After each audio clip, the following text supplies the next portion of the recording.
শিলচর থেকে সোজা চলে এসেছি। এখন আমরা দুপুরে লাঞ্চ করবো এখানে।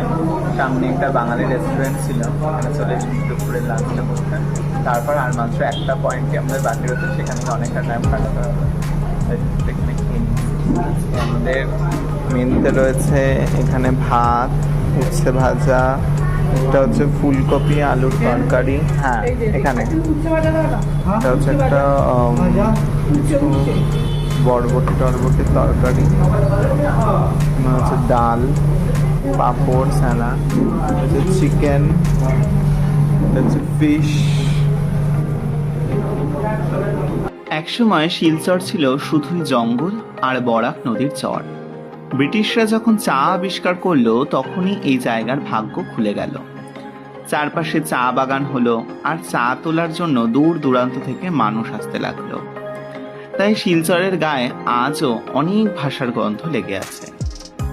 1961 সাল, তখন আসাম সরকার ঠিক করলো আসামের সরকারি ভাষা হবে শুধু অসমিয়া।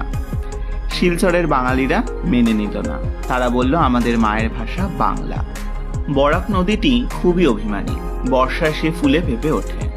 শিলচর শহরের অর্ধেকটা জলমগ্ন হয়ে যায়, কিন্তু এই নদী আবার এই শহরের প্রাণ। নদীর পাড়ে বসে সন্ধ্যায় লোকে ভাটিয়ালি গান শোনে, আর নদীর ওপারেই মেঘালয়ের পাহাড়। মনে হয় মেঘ আর জল এখানে গল্প করে। গুরুদেবের পরেও শিলচর সাহিত্যের আঁতুড়ঘর। এখানে জন্মেছেন কবি নীরেন্দ্রনাথ চক্রবর্তীর মতন মানুষেরা। প্রতি বছর এখানে বরাক উপত্যকা বইমেলা হয়।